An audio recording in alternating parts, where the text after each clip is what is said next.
Now beekeeper. tell me how you got about, how you came about to figure out who to invite for the conference. What Well, was your plan, in other words, to try and get people to talk okay. about? So when we started this off, I was new to Hong Kong, so I didn't really know anybody around here other than like just like some people, I guess, that some teachers have introduced to us, like through invited speakers, etc. And Karen didn't really know that many people in the scene either. So what we basically did was lots and lots of research, like months of research where we compiled like a huge document of like all the possible people we could invite that have like been interviewed in the news or like have had like just a mention online somewhere, and so we traced that to the next source, etc. And we compiled a huge list, and then we looked at like the bios of each person, and then we tried to like narrow it down to the best possible choices for us. And then once we started like talking to those potential speakers, they kept giving us suggestions of other people we could invite in which they had contacts to, so that kind of led one thing to another. Hmm. And some people we met by chance at random events that where we suspected there could be like some really cool people hanging around there, and we just met them. Like we met an artist randomly, like in this little like cabinet thing.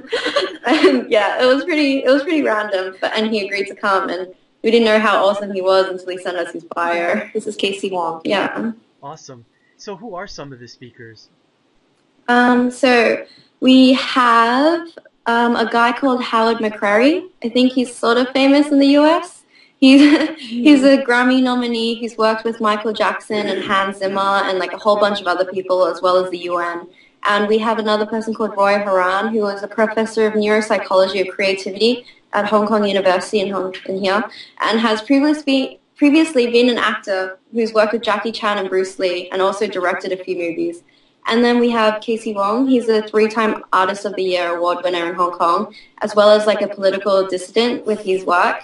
And we have the creators of Clock and Flap, which is a music festival in Hong Kong, and it's the first of its kind here in Hong Kong.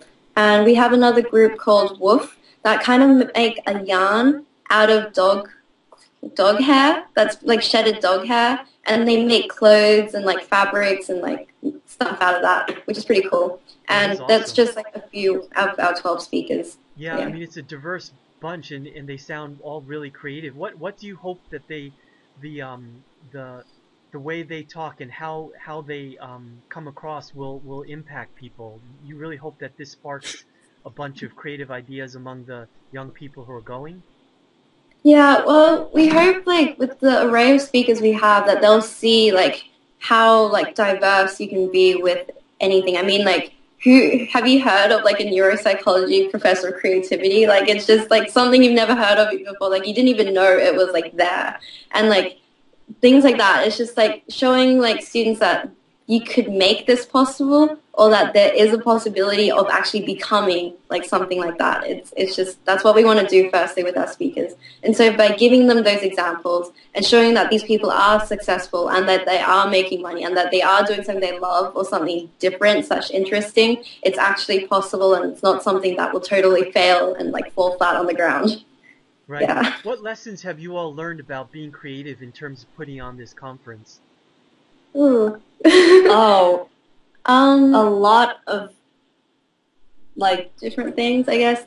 Like as in like we'll have random little problems, and then we'd have to try and think of solutions to them like straight away. Otherwise, we wouldn't be able to like achieve our goal. So like for example, we have like a venue conflict right now, and we're hoping to get that resolved, and a lot of people are on our side. It's within the school, but also we've had to think of ways of we can work around that venue conflict to get our conference set up on the day, etc. And like just like on the spot little decisions. and if like Yeah. a speaker can't make it last minute, what other speakers are available to us, and How can we get them Yeah. straight away, and like what's the best possible way of doing it, etc. or another Yeah. creative thing that we have to use creative strategies with is finding sponsorships, because with a conference of our size and how like New it is. unknown it Yeah. is, sponsors are very unwilling to help Yeah. us. So So we need to use we're trying to our, consider creative outlets of doing like making a video that we could send to them, or like a quirky little thing that might get them interested in. or use our connections Mm. try to get to as many people as possible so that they can spread the word for us.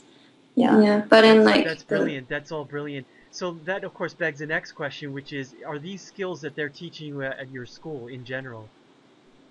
actually no. I think problem solving is a skill that our school definitely teaches. Yeah.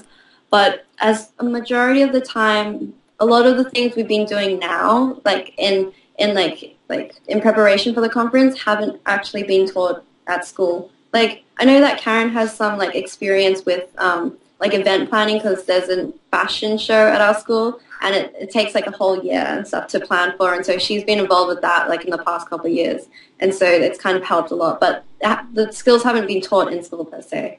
So it's like stuff we have to like research ourselves, get advice, and like just try and like do whatever we can.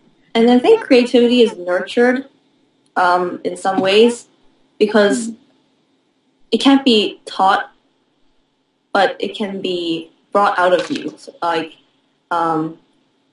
in Hong Kong, there are a lot of local schools where people just memorize, and they don't cram, and they don't use their brains to solve a problem or try to get a new perspective on something. It's all like, if the book says this, it's that, you know? And so I think creativity comes from making mistakes or getting to a dead end and then having to try to find your way around it. And like our conference teaches us that, but our school doesn't really.